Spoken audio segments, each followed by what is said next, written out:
Você consegue imaginar um mundo livre de prisões? Um mundo em que as mulheres não têm medo de não voltarem para casa à noite e as mães não têm medo que os seus filhos sejam abordados pela polícia? Um mundo em que essas mulheres não precisem se preocupar com acusações infundadas, injustiças que as mantém presas por anos a fio. Se você consegue imaginar esse cenário, certamente você já deve ter contato com algum livro da grande escritora e ativista feminista Angela Davis. Em seu livro A Liberdade é a Luta Constante, a Angela já dá pinceladas sobre o que ela vem trabalhando ao longo desses anos relacionado a abolicionismo prisional. O vídeo de hoje é sobre o livro Abolicionismo, Feminismo Já, composto por relatos da Angela Davis, Gina Dent,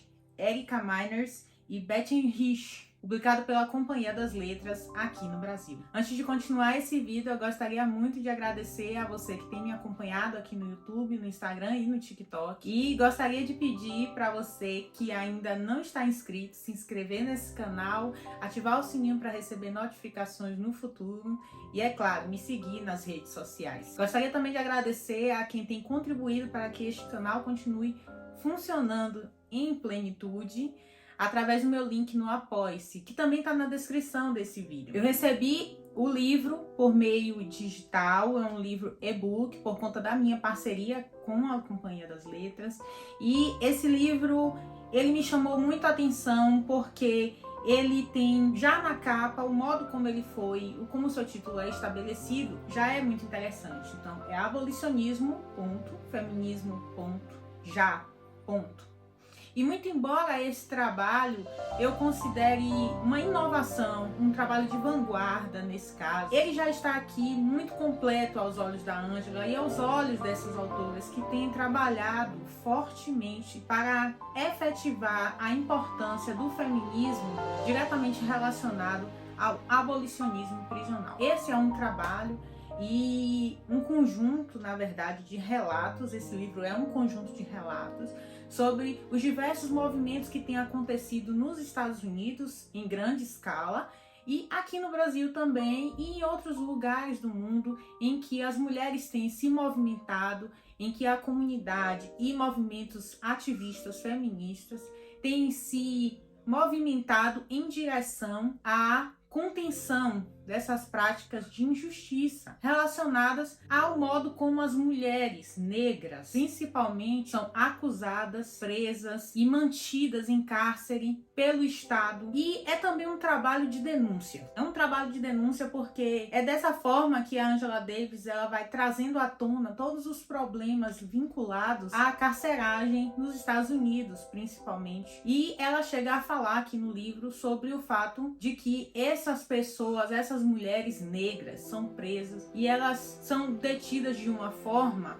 muito desumana, muito injusta. Eu vou trazer aqui alguns trechos que eu achei muito marcantes e que vale a pena compartilhar para que vocês entendam o teor da obra. Então, se você já passou por alguma experiência de violência que alcançou sua subjetividade a ponto de ferir sua memória de modo indelével, se seu corpo foi inventado pelo condicionamento histórico do que o Ocidente colonial chama de feminino, foi violada em sua humanidade pela racialização útil à empresa escravista ainda em vigor, e assim sendo foi machucada em lugares que você não sabia existirem, e ali sua bússola existencial perdeu a capacidade magnética de lhe dizer para onde estava indo.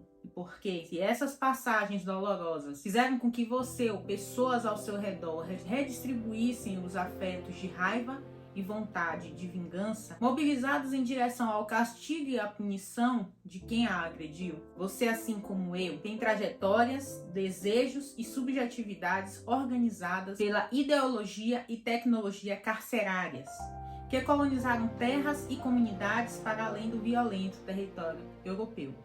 Então você vê aqui nesse trecho, por exemplo, que a Angela, as autoras, elas já tratam essa questão do modo como as prisões funcionam nos Estados Unidos e em todos os lugares onde houve colonização como uma tecnologia. Ela usa o termo tecnologia carcerária. Em outro momento, ela diz o seguinte: o feminismo abolicionista é esse investimento intencional dos nossos recursos para apoiar o florescimento do melhor eu coletivo possível, enquanto reivindicamos a responsabilização do regime carcerário. Aqui um outro ponto muito importante, que é esse senso de coletividade. É de você entender que a questão da carceragem, a questão das tecnologias carcerárias, a questão do abolicionismo, ele deve ser tratado em conjunto socialmente e não ver os indivíduos como peças num tabuleiro de xadrez.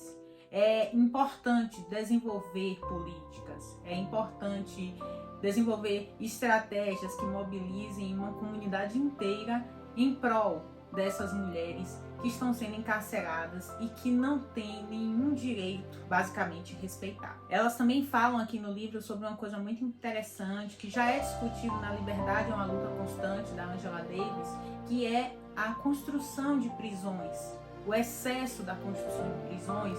E isso é um ponto de atenção muito forte, porque a gente pode entender isso como mais um negócio do capitalismo. Como prender pessoas virou um negócio, como desenvolver processos que façam com que pessoas fiquem mais tempo em celas virou um grande negócio. Em dado momento, ela também cita: em vez de abordar diretamente os problemas criados por mudanças estruturais na economia, a solução provisória da punição consolidou o vínculo entre racismo e criminalização. É por isso que o livro é abolicionismo, feminismo, já. Há uma intersecção. A Angela e as outras autoras em nenhum momento conseguem pensar a situação da comunidade negra, das mulheres negras nesse sentido, longe de uma questão de interseccionalidade. Por isso, a criminalização está diretamente relacionada ao racismo. Ao longo do livro, você também vai percebendo como a questão da linguagem relacionada a pessoas com experiências de encarceramento vai sendo modificada, né? Vai sendo tratada pelas autoras como também uma necessidade, né? Mudar essa linguagem, o modo de você tratar uma pessoa que está encarcerada, né? E como a gente consegue perceber isso nas reportagens que a gente lê. Quando é uma pessoa negra, normalmente a pessoa negra ela vai para a notícia como uma pessoa que não é suspeita, ela já vai acusada. Então, essa acusação, esse modo de tratar, esse modo de chegar às pessoas negras, todas as vezes que nós temos temas relacionados à questão prisional, é muito grave e precisa ser repensado. Recentemente, a gente pôde ver uma professora que foi acusada de furtar uma escova de dentes em um mercado aqui no Nordeste, e eu não me lembro muito bem qual foi o estado em que isso aconteceu. E ela fez o vídeo, né, mostrando que ela não tinha feito isso. E ela disse claramente que isso foi uma cena de racismo. Por que que aquela mulher preta foi acusada de roubar um item tão ínfimo num supermercado, sabendo que ela tinha uma nota fiscal? Ela não teve o direito de se defender, ela não teve o direito, ela não teve o benefício da dúvida. E é sobre isso que esse livro também está tratando. Aqui no livro também tem um trecho que vai tratar o seguinte: Du Bois não apenas prefigurou o termo capitalismo racial, a ideia de que o capitalismo não pode ser entendido fora de uma relação entre poder e raça. E aqui a gente está falando novamente de interseccionalidade, mas com uma lente internacionalista, também insistiu que o abolicionismo sempre foi articulado para desafiar o capitalismo. Perto do fim do livro, Du Bois reflete sobre os danos causados pela disseminação do capitalismo no rescaldo da escravidão, que se tornou especialmente aparente com a erupção da Primeira Guerra Mundial. Por fim, eu quero trazer um último trecho que diz o seguinte: os articuladores da virada deste século entenderam como seria difícil tentar sair de um sistema prisional que parecia natural e permanente, assim como acabar com o sistema de escravidão racial transatlântica, uma vez parecer um objetivo político impossível. As analogias com o abolicionismo da escravidão racial criaram raízes nos círculos abolicionistas das prisões, mesmo ou talvez especialmente nas abordagens mais restritas para acabar com o encarceramento em massa, ou em estudos sobre a morte social da escravidão e a morte civil no aprisionamento. Eu gostaria de falar sobre esse livro porque é muito importante pensar a questão do racismo e também pensar a importância do feminismo ligado ao abolicionismo carcerário. E eu percebo que é um tema pouco discutido aqui no Brasil, é algo que as pessoas não têm condições de discutir de uma forma muito ampla, porque nós estamos totalmente presos a uma ideia de que a prisão resolve questões sociais. E quando eu penso sobre isso, eu também não consigo pensar de uma forma clara como resolver a questão das prisões sem prisões e como resolver a questão da violência e como resolver a questão do encarceramento. Eu não consigo pensar e eu também sinto que eu estou presa num modo capitalista de pensar. E esse vídeo não é só para apresentar a obra da Angela Davis, que dispensa apresentações porque é uma autora brilhante, e fiquei muito feliz quando a companhia me mandou esse livro, esse e-book para leitura, mas é pensar sobre como nós podemos encontrar soluções diferentes daquelas que nos são aparentemente as únicas possíveis. Como pensar fora de um espectro único.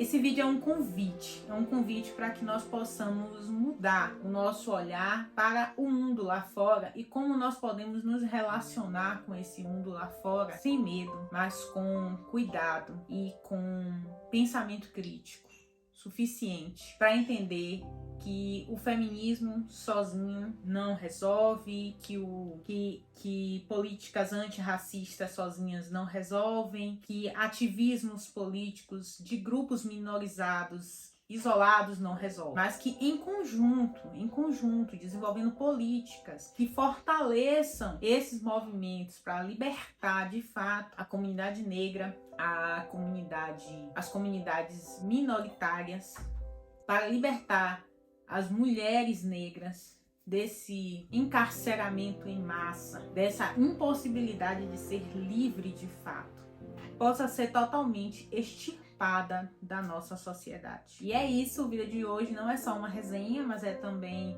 um modo da gente tratar de sociedade, e eu gostaria muito que você apertasse aqui o joinha, curtisse esse vídeo, compartilhasse com as pessoas do seu convívio, começasse a seguir esse canal, né? Se inscreva nesse canal, ative o sininho para receber as notificações, me siga nas outras redes sociais para que a gente possa ampliar essas discussões tão necessárias num país que tem sofrido muito com o preconceito, com o racismo, com a discriminação e com injustiças sociais sem fim. É isso, até a próxima, espero que vocês tenham gostado e a gente se vê em breve. Tchauzinho!